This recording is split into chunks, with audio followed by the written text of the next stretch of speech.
Ladies and gentlemen, brothers and sisters, friends and comrades, I want to just say a few words about how my union has debated this issue, which is a difficult and complex issue for many people, and how I've approached it personally as a socialist within the trade union movement. And a starting point for us was that this is not our referendum. This is not a referendum of our choosing at our time on our question. It arises out of wrangling in the Tory party, about a battle for power in the Tory party, and about a threat from the right within the Tory party grassroots. And as a result, regrettably, as has already been said, the agenda has largely been set by those people. And I'll come on in more detail, it's inevitably reflected a debate around migration and about migrants. And one of the outcomes we might face is that we replace one Prime Minister with another. We replace one old Etonian with another old Etonian, because the immediate gainer, in my view, is likely to be Boris Johnson from an exit if that's what happens in the referendum. And I have to say, I struggle myself to understand the enthusiasm with which some of my comrades on the left have embraced this referendum. I see no positives from the prospect of a vote to leave. Secondly, we approach this question from an independent Labour movement approach, because in reality this debate has largely been an argument between two groups of the elite in this country, between businesses who want to exploit us in the EU and businesses who want to exploit us better outside the EU.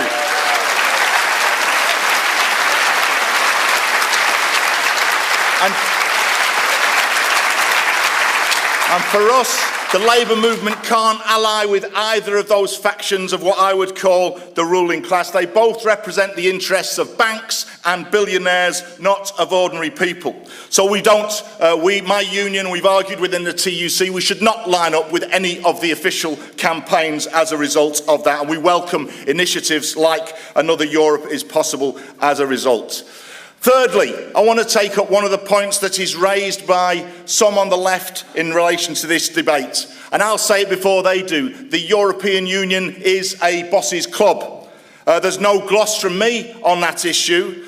We don't defend the status quo in the EU. It is a boss's club.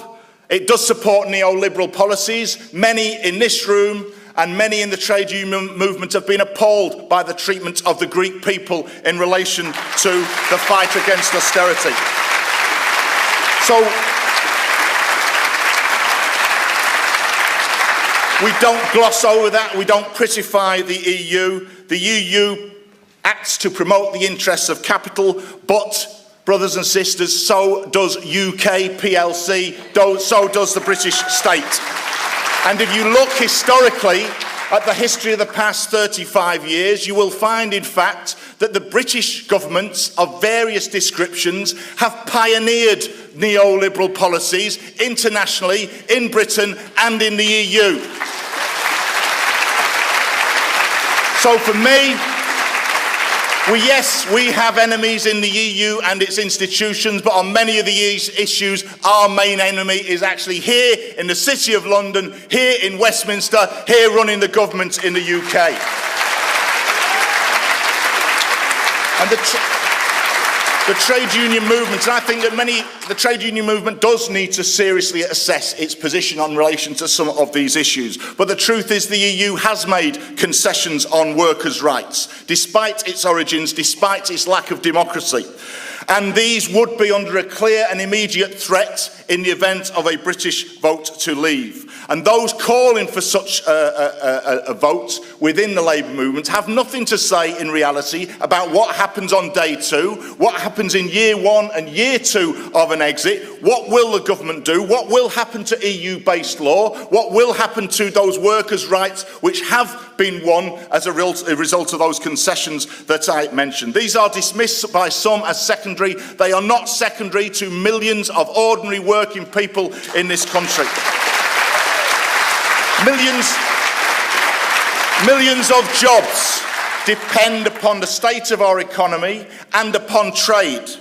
And it's Not surprising, therefore, that those unions representing workers in manufacturing have asked searching questions about this and are concerned and are broadly supporting the campaign to remain. And just thinking about those calling for exit, one comment that struck me, Professor Patrick Minford, many of you may remember him from the days of Margaret Thatcher. He's an economist at Cardiff University. He supports Brexit. He wasn't trying to keep this a secret, by the way, because he wrote it in The Sun.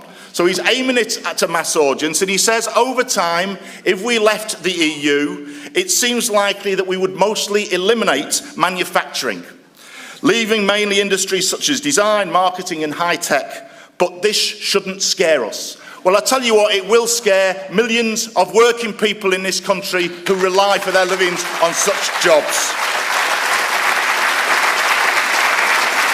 Leaving will benefit the far right, the racists and the xenophobes in Britain and indeed across the continent. And it's already happening. Make no mistake, Brexit will mean that the key political debate in the UK for 2 years or more will be about numbers of immigrants who are allowed into the country, the rights of those people who are here and whether they stay or not. That will be the focus of the debate if there is a vote to leave. And I've started from this point, I've said it before, let's be clear, workers are suffering as a result of a long-running economic depression. It was sparked in the banks in the pursuit of profit, not by migrants. Housing shortages.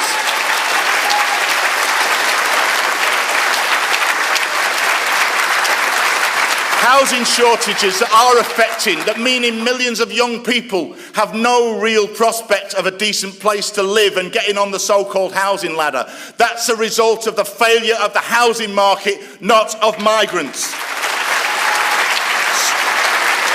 Stretched public services, like my own public service, the fire service, is suffering record hits on a level never seen in history.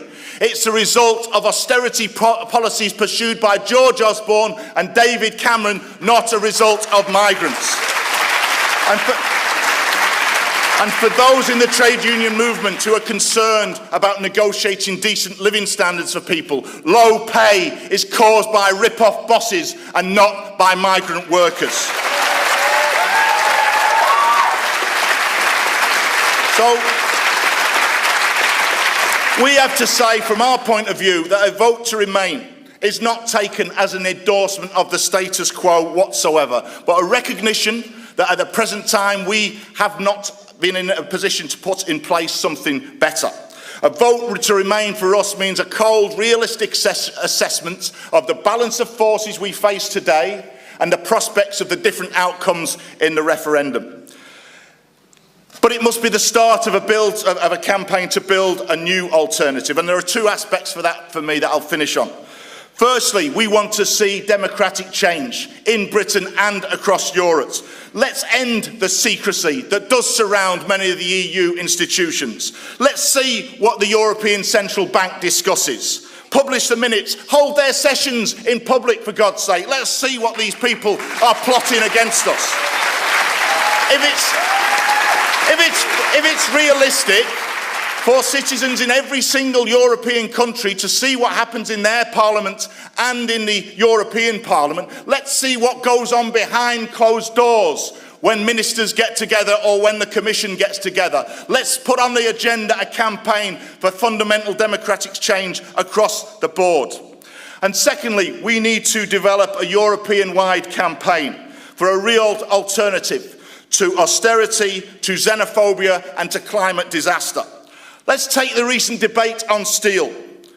We should be demanding that we establish an alternative plan, a people's plan, a workers' plan for steel and other industries on a European-wide basis that actually talks about what could be delivered and about how we do protect jobs here and across Europe. We should develop